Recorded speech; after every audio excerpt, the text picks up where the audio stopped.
All right, welcome everyone. My name is K. Michael Russell. I am a comic book colorist and digital artist, and welcome to my YouTube channel. So I got a really funny comment on inside one of my courses from Svetin, I believe is how you say his first name, and he's asking for feedback and says, "How the bloody hell do I deal with foliage?"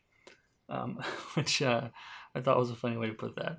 Um, So I'll show you guys again, like a lot of coloring techniques. You could ask 10 colors and get 10 responses probably, but I will tell you how I think about it, and hopefully that will give you some ideas of ways to handle it. And he sent me this picture just as an example, and I don't have all the layers, so I can't really break this down, but I want to point out one thing that I noticed here right off the top is that you seem to be ignoring the shadows in this piece. So, you've got this tree here that's lit in all of these areas with these very deep, dark shadows underneath. Okay. So the light is obviously coming from the top. And he's asking about coloring foliage, so obviously he wants some answers here. But what's here now is just sort of some random highlights in places that don't really make sense. Okay, and I understand that's probably why he's asking for help. So I'm going to tell you what I would do, and I've got two examples here. I don't even know if we need two examples of this, but I will we'll go over that. So this is just, I really kind of very roughly scribbled a flat color on this just to give us some kind of baseline to start with. And first off, before we get into the actual technique, something to keep in mind is the vast majority of the time in sequential art in comics, trees are going to be something that is in the background. Okay. Now, every now and then, if you're doing Tarzan or something, that you might need some detailed trees every now and then. But whatever you do is probably not going to be the focus of the panel that it's in. So keeping that in mind, I keep trees very simple most of the time.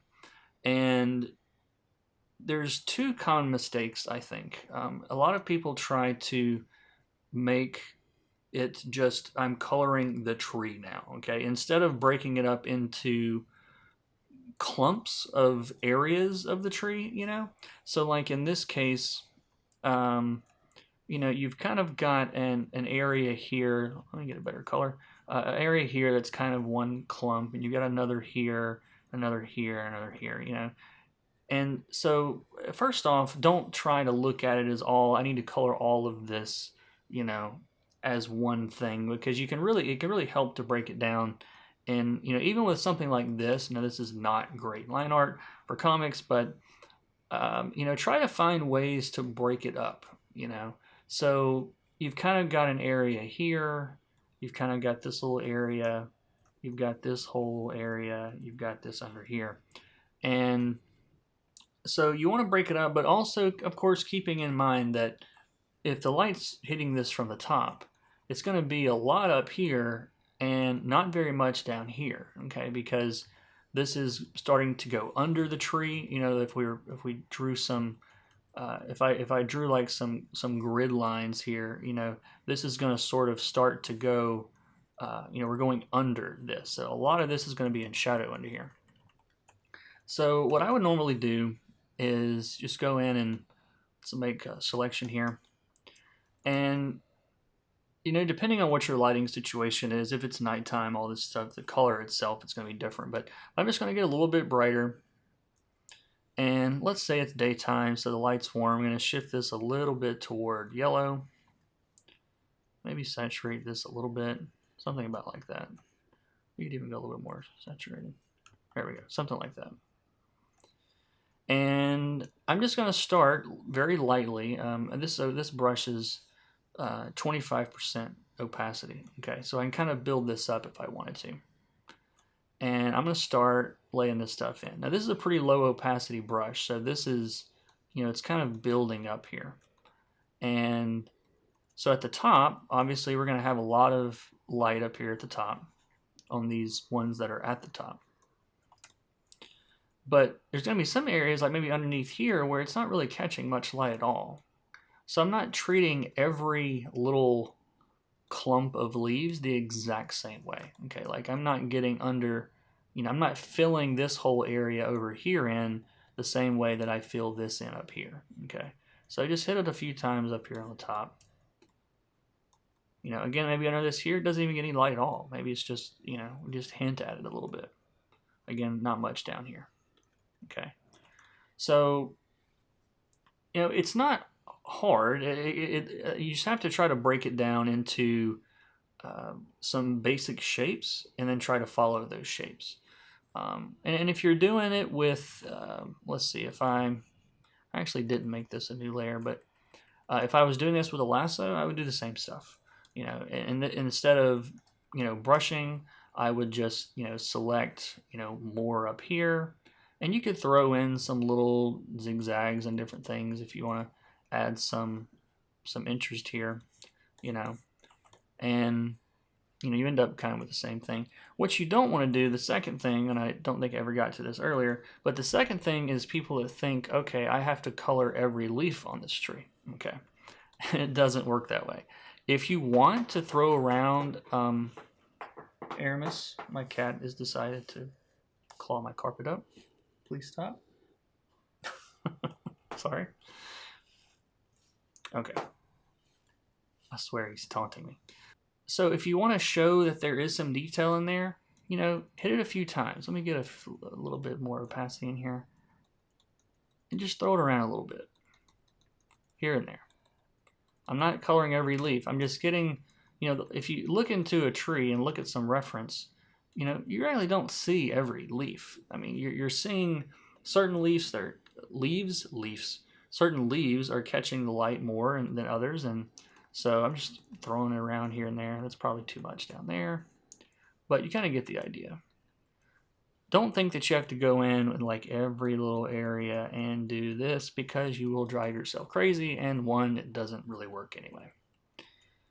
That's something you guys, I know you hear me talking about Boro Dante on YouTube a lot. That's something he's discussed quite a bit on his channel, is you're like with grass, you're not painting every blade of grass, but you throw in a few in there, your brain's gonna make up the rest on their own. It's kind of a cool thing that happens. And the same thing for the shadows. If I want to go in with some shadows, and let's make this darker and a little more saturated, and let's shift it toward the opposite direction, a little more toward blue, something about like that. Nope, let's go more blue and more saturated, something like that. There we go. So same principle here. I'm not splitting all these little clumps right down the middle and coloring the lower half, because that wouldn't look right. I'm going to get a little more shadow up here, or a little less up here, near the top. But then on the bottom, these areas are going to be more filled in. And I didn't really trace all these areas out exactly right, but it's very open line art, so I'm making some interpretations here. There, something like that. But you notice that toward the bottom, some of these bigger areas, I'm putting in more shadow under here. Most of this is in shadow. But don't overthink it, I think is the moral of the story here. Play around with it. Don't get too caught up in the details. And it's in the background anyway, most of the time. So it doesn't have to be Picasso or Rembrandt or whoever. Now, the other thing I want to point out, and this is totally a cheat, but I don't mind cheating sometimes. There is, if you have Photoshop CC, or if you have Kyle Webster's brushes from before when you could buy them separately, he had a set of concept brushes. And these are included with Photoshop CC, and they're well worth it, but I don't use these much. But he has like foliage brushes. Okay, and you can see that, they look like leaves, and different sizes and shapes, and the pressure makes a difference, and all these different things.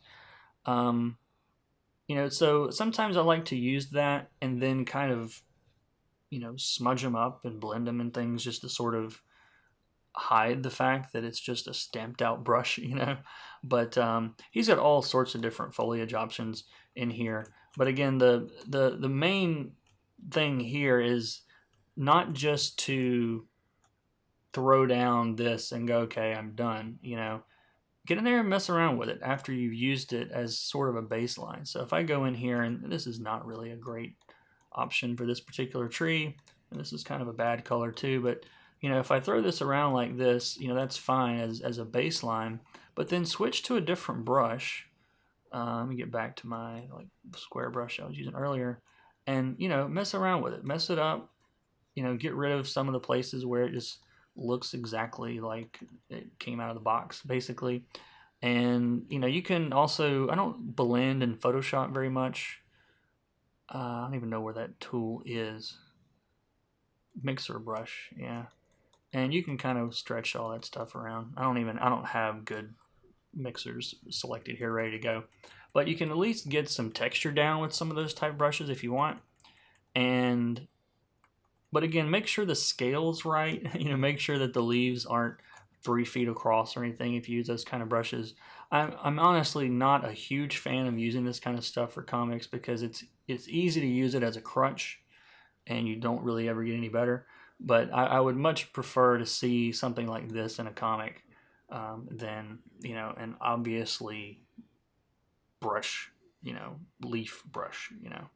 But it is out there. It's a nice shortcut, I guess, in some cases. So anyway, I think that's it. So I hope you enjoyed the video. If you want more detailed walkthrough on coloring and that sort of thing, be sure you check the description for links to the courses. Subscribe to the channel if you want more of these. There's 170 something videos, I think, on YouTube you could watch. But there's more. I try to do a video a week or two, every week or two. So yeah, give it a thumbs up, subscribe, and I'll see you guys in the next one. Take care.